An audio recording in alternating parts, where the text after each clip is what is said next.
Hello, welcome to the second episode of Berchtesgaden Airwaves. Today we are going to talk about Markus Wolf, who was he was the director of the East German HVA, which is the Foreign Espionage Wing. It is the Hauptverwaltung Aufklärung. Some of what this agency did was foreign espionage. Most of their operations were in West Germany. Markus Wolf was born in January of 1923.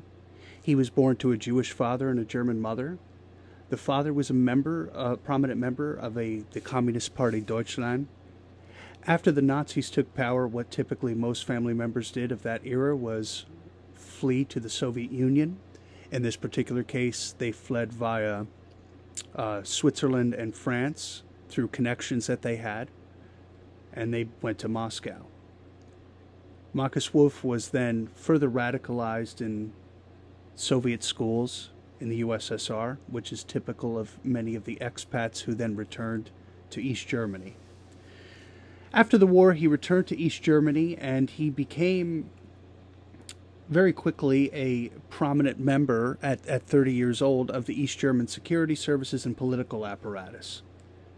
As I said, the HVA is a separate entity from the actual Stasi, which dealt with more domestic matters. In particular, one of the domestic techniques that the Stasi would actually use on its population would be called Zersetzung, which is basically a destruction of a human soul, so to speak, the demoralization of a human soul, so that you would have a complacent population. After the war, when he did return to Germany and he set up the HVA, along with his member Milke, his other prominent boss, Erich Milke, he set up brothels. He blackmailed politicians and extorted many people in West Germany in the upper echelons of political circles, business circles, and military circles as well. He was known for funding terrorist groups and organizations such as the Red Army faction in West Germany, and also in the PLO, which he had set up camps in East Germany in secret to train the Palestinian Liberation Organization to continue and wage their revolution and struggle on prominent Western imperialism, as they so saw it.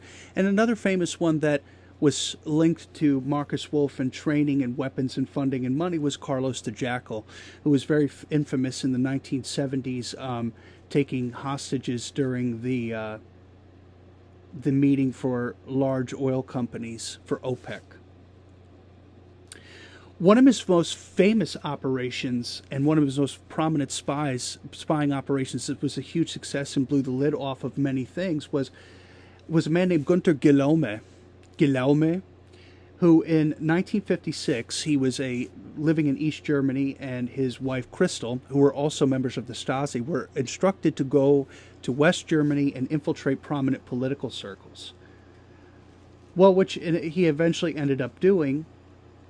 He became a prominent aide to Willy Brandt, who was a part of the Social Democratic Party, a very liberal, left-wing leaning chancellor of West Germany, who was also very prominent and who was also very influential in producing Außenpolitik, which was to have more of an open and transparent and better relations with East Germany. In 1974, it was founded that Gunther was spying for East Germany, that it was so devastating that it forced Willy Brandt to resign his chancellorship. He was sentenced in 1975 to 13 years. His wife was sentenced for 8 years. However, Markus Wolf actually, in 1981, had some Western spies that he then traded for. He and his and Christel, he brought them back to East Germany. So Gunther did not serve out his full sentence.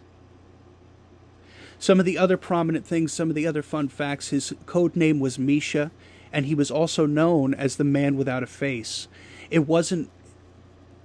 Most Western intelligence services didn't know what he looked like until 1978, until he was photographed by Swedish intelligence And then it became known who he looked like. They could put a name with a face and a title.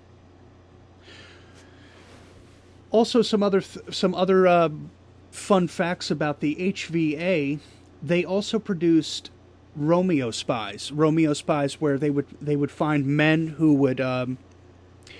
were attractive, well-educated East German men who would try to infiltrate a lot of prominent NATO installations, secretaries in particular. So secretaries to political figures in NATO installations, and also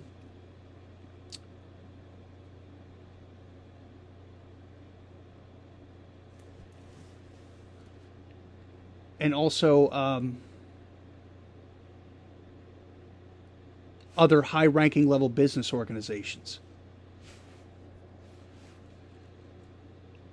And these were quite successful. One of the Romeo Spies, which is most prominent, that will be discussed in episode 3 of Berchtesgaden Airwaves, was Werner Stiller. But to sum up Markus Wolf, he was a convinced communist until the bitter end. In 1990, with the fall of East Germany, with the collapse of the East German system and the Berlin Wall coming down, he fled to Moscow. He refused a new life that was going to potentially be offered to him by the Central Intelligence Agency, and he also did that for political reasons because he said the CIA worked with the Nazis. In 1993, he was found, and he actually came out, and he was convicted of multiple accounts of, espionage and, trying to demoralize the West German state and take it down, so to speak. But he didn't serve any of these sentences. He was sentenced to 6 years. He didn't serve any. In 1997, he wrote a book called The Man Without a Face. He came clear with a tell-all, and that's where I've got some of this general information from, so you can check out The Man Without a Face that's written by Markus Wolf. Also, he wrote another book in 1989, but it is only published in German, called Die Troika. And also another bit of information that I got for this was from another book called John Kohler, was written by John Kohler, called The Stasi. He died in his sleep in November of 2006. He left a legacy that will never be replicated within the next 100 years. So that concludes our second episode. Episode 3 will be on Werner Stiller. He was also an HVA agent, a Romeo spy. And that's Berchtesgaden Airwaves. Auf Wiedersehen.